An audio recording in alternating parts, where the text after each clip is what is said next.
Assalamualaikum warahmatullahi wabarakatuh. Bersama saya Nur Asih Hidayanti dari SMP Negeri 2 Rancaikek akan melakukan pengimbasan program Guru Belajar seri AKM dari Kementerian Pendidikan dan Kebudayaan.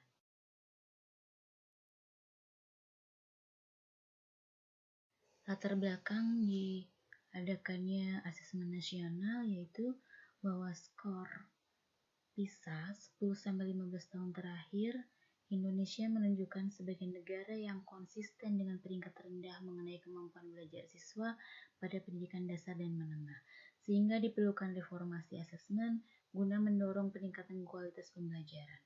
Upaya yang dilakukan adalah pemetaan mutu pendidikan secara menyeluruh melalui asesmen nasional yang akan dimulai tahun 2021 dan tidak akan ada lagi pemberlakuan ujian nasional.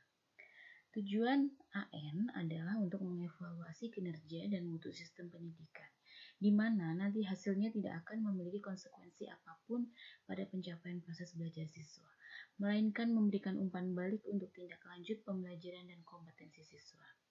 Keberhasilan sistem pendidikan lebih difokuskan pada pencapaian kompetensi siswa yang meliputi pengetahuan, keterampilan, dan sikap, sehingga diharapkan dapat menghadapi tantangan abad ke-21, di mana siswa dituntut memiliki kecakapan belajar dan berinovasi, kecakapan menggunakan teknologi informasi, kecakapan hidup untuk bekerja dan berkontribusi pada masyarakat.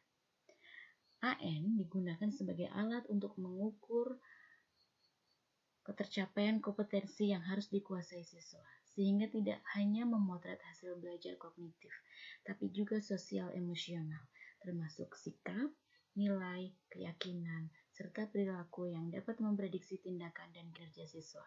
Dalam pelaksanaannya, siswa mencerminkan profil pelajar Pancasila, yaitu beriman dan bertakwa kepada Tuhan Yang Maha Esa serta berakhlak mulia, berkebinekaan global, mandiri, bernalar kritis, kreatif, dan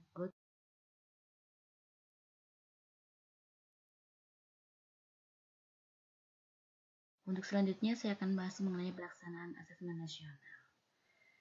Asesmen nasional diikuti oleh seluruh satuan pendidikan tingkat dasar dan menengah di Indonesia, serta program kesetaraan yang dikelola oleh satuan pendidikan. Diikuti oleh sebagian peserta didik kelas 5, 8, dan 11 yang dipilih secara acak oleh pemerintah.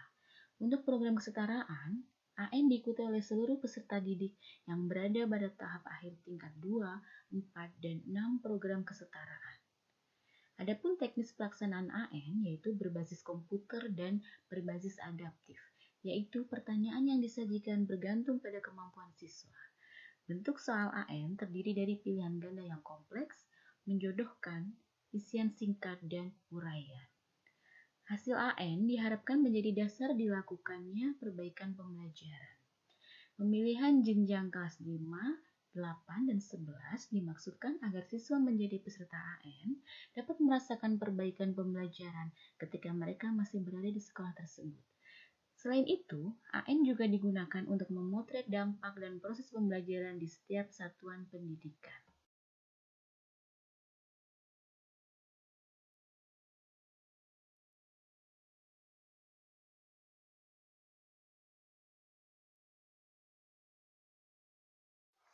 Komponen AKM terdiri dari 3. Yang pertama yaitu komponen konten.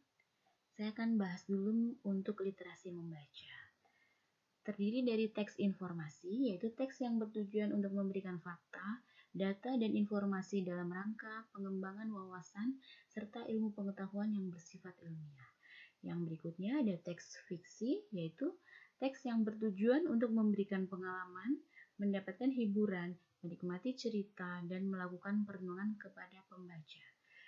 Kemudian saya akan membahas mengenai komponen AKM numerasi terdiri dari bilangan, yaitu meliputi representasi, sifat urutan dan operasi beragam jenis bilangan, cacah, bulat, pecahan, desimal.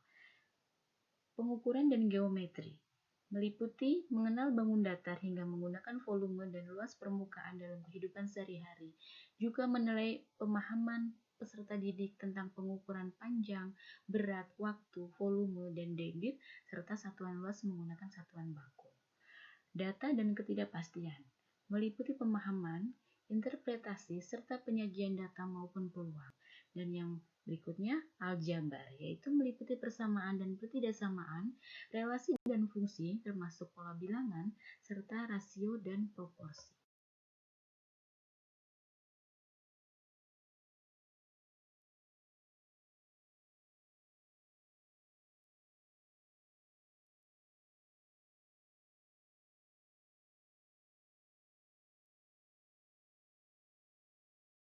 Selanjutnya ada komponen AKM proses kognitif. Untuk literasi membaca terdiri dari menemukan informasi, yaitu mencari, mengakses, serta menemukan informasi tersurat dari wacana. Selanjutnya, interpretasi dan integrasi, yaitu memahami informasi tersurat maupun tersirat, memadukan interpretasi antar bagian teks untuk menghasilkan inferensi. Dan yang terakhir ada evaluasi dan refleksi, yaitu menilai kredibilitas, kesesuaian, maupun keterpercayaan teks, serta mampu mengaitkan isi teks dengan hal lain di luar teks. Yang selanjutnya untuk komponen AKM numerasi proses kognitif ada pemahaman, yaitu memahami fakta, prosedur, serta alat matematika. Penerapan, yaitu mampu menerapkan konsep matematika dalam situasi nyata yang bersifat rutin. Dan penalaran, yaitu bernalar dengan konsep matematika untuk menyelesaikan masalah bersifat non-rutin. Adapun komponen AKM yang ketiga yaitu komponen konteks.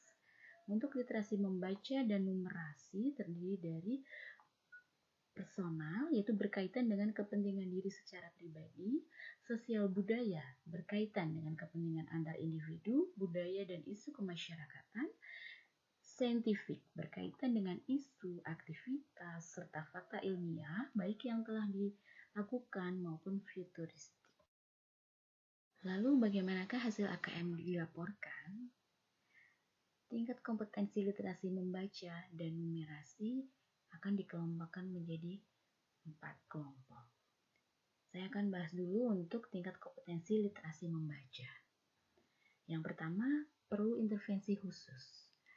Murid mampu menemukan dan mengambil informasi eksplisit yang ada dalam teks ataupun membuat interpretasi sederhana.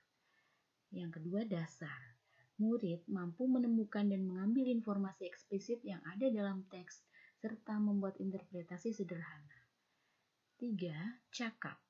Murid mampu membuat interpretasi dari informasi implisit yang ada dalam teks, mampu membuat simpulan dari hasil integrasi beberapa informasi dalam suatu teks. Dan yang keempat, mahir. Murid mampu mengintegrasikan beberapa informasi lintas teks, mengevaluasi isi, kualitas, cara penulisan suatu teks, dan bersikap reflektif terhadap isi teks. Kemudian yang tingkat kompetensi literasi numerasi, terbagi juga ke dalam 4 kelompok. Yang pertama, perlu intervensi khusus. Murid hanya memiliki pengetahuan matematika yang terbatas. Murid menunjukkan penguasaan konsep yang parsial dan keterampilan komputasi yang terbatas. Yang kedua, dasar. Murid memiliki keterampilan dasar matematika, komputasi dasar dalam bentuk persamaan langsung, konsep dasar terkait geometri dan statistika, serta menyelesaikan masalah matematika sederhana yang rutin. Yang ketiga, cakap. Murid mampu mengaplikasikan pengetahuan matematika yang dimiliki dalam konteks yang lebih beragam. Dan yang terakhir, kelompok mahir. Murid mampu bernalar untuk menyelesaikan masalah kompleks serta non-rutin berdasarkan konsep matematika yang dimilikinya. Sekian dari saya, kurang lebihnya mohon maaf. Bagi Bapak Ibu guru yang belum bergabung ke dalam SIM PKB Guru Belajar, ayo jangan ragu, silakan, banyak sekali sesi yang bisa Bapak Ibu ambil. Sekian dari saya. Wassalamualaikum warahmatullahi wabarakatuh.